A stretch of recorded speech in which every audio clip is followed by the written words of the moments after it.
Olá, sejam todos bem-vindos ao canal Para Que Todos Saibam. Hoje é domingo, 3 de novembro. Eu quero convidar você a orar comigo nesse ambiente tão agradável que o Senhor nos preparou para hoje. Oremos. Querido Deus, com alegria e gratidão, nós nos achegamos a Ti, Senhor, para pedir que o Teu Santo Espírito mais uma vez se apodere da nossa mente e introduza em nós a verdade que está na Tua Palavra. E nos abençoa nesse momento de estudo, Senhor. Em nome de Jesus, amém. Muito bem, o título para hoje, Humildade. João Batista testemunha novamente. A lição 2 descreveu como o testemunho de João Batista levou até Jesus os primeiros discípulos, André e João, Pedro, Filipe e Natanael. Seria de se esperar que o próprio João Batista, tendo dado o seu testemunho, saísse de cena, mas ele reaparece diversas vezes no Evangelho de João. Nós vamos responder a seguinte pergunta agora: como João Batista se compara com Jesus? Para responder a essa pergunta, vamos ler João capítulo 3, versos 25 ao 36.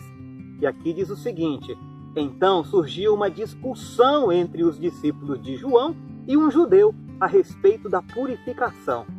E foram até João e lhe disseram: Mestre, aquele que estava com o Senhor no outro lado do Jordão, do qual o Senhor deu testemunho, está batizando, e todos vão até ele.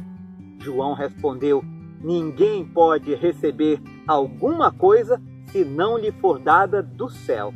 Vocês mesmos são testemunhas de que eu disse: eu não sou o Cristo, mas fui enviado como o seu precursor. O que tem a noiva é o noivo. O amigo do noivo que está presente e o escuta se alegra muito por causa da voz do noivo, pois essa alegria já se cumpriu em mim. Convém que ele cresça e eu diminua.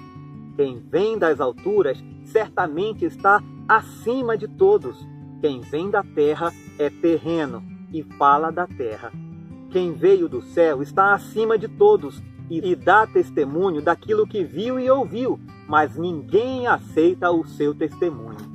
Verso 33. Quem, porém, aceita o testemunho que ele dá, certifica que Deus é verdadeiro, pois aquele que Deus enviou fala as palavras de Deus, porque Deus não dá o Espírito por medida. Verso 35.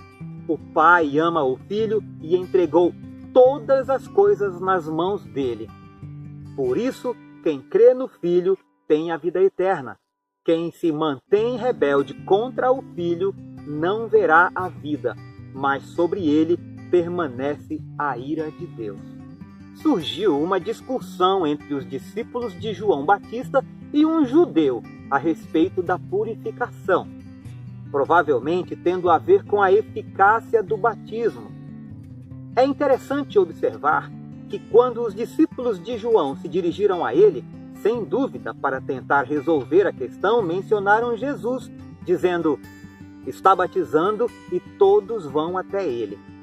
Não é difícil ler nas entrelinhas.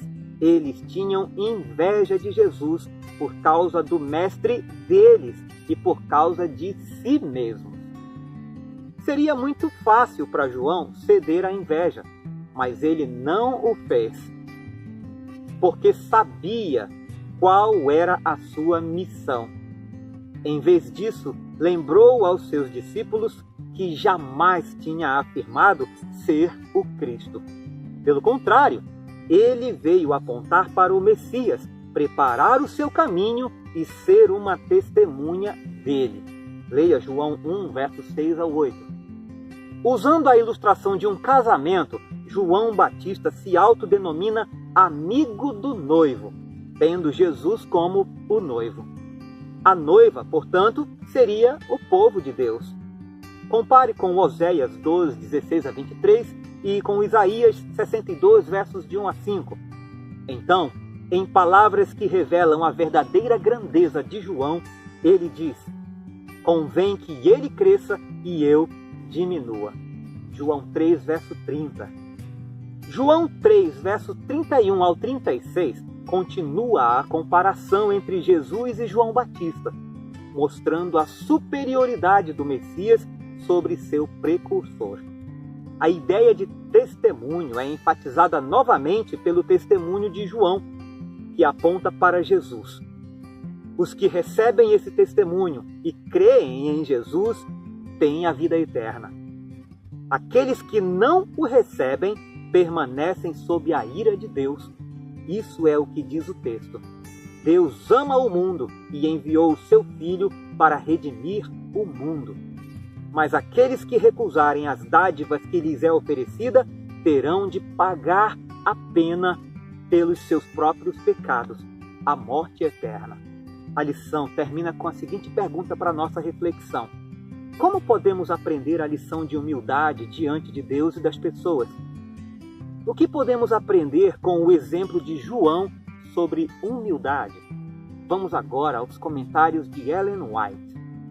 Ela nos diz o seguinte: quando, após o início do ministério de Cristo, os discípulos de João chegaram a ele com a queixa de que todos estavam seguindo o novo mestre, João mostrou quão claramente compreendia sua relação com o Messias e quão alegremente recebia aquele para quem havia preparado o caminho.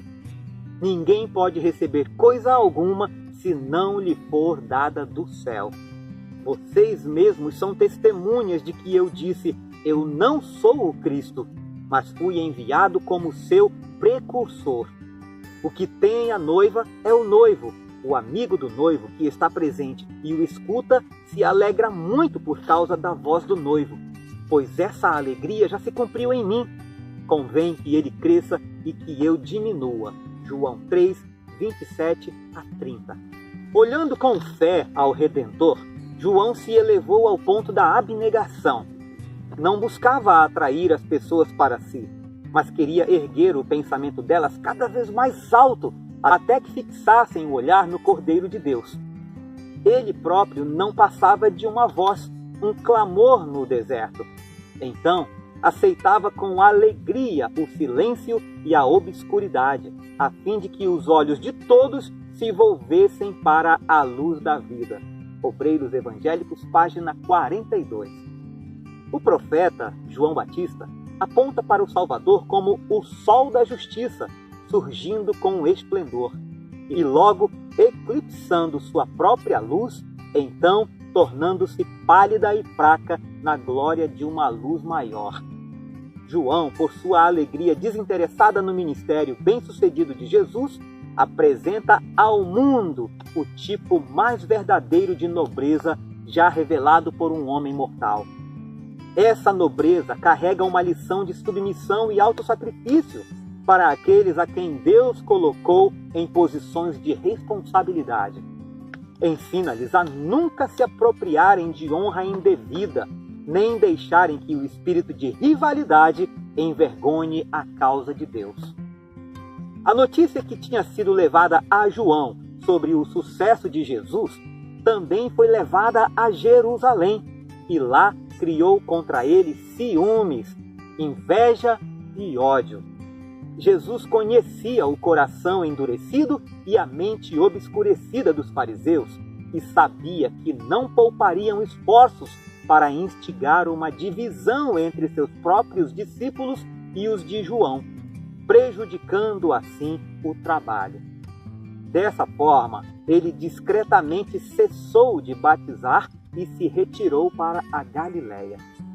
Ele sabia que a tempestade estava se formando e que em breve varreria o profeta mais nobre que Deus já deu ao mundo.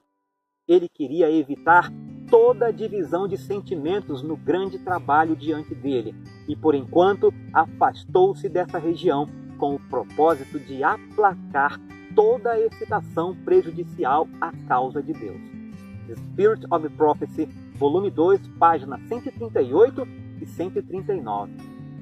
Quando, em vez de nos apoiarmos no entendimento humano ou de nos conformarmos com os valores do mundo, nos sentamos aos pés de Jesus, bebendo avidamente suas palavras, aprendendo dele e dizendo: Senhor, que queres que faça? Nossa independência natural nossa confiança em nós mesmos, nossa forte obstinação irão se transformar num espírito infantil, submisso, dócil. Nossas afeições se centralizarão em Jesus.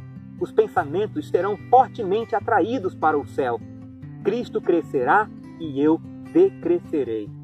Cultivaremos as virtudes que habitam em Jesus, para que reflitamos para os outros a imagem de seu caráter. Nossa alta vocação, 3 de abril.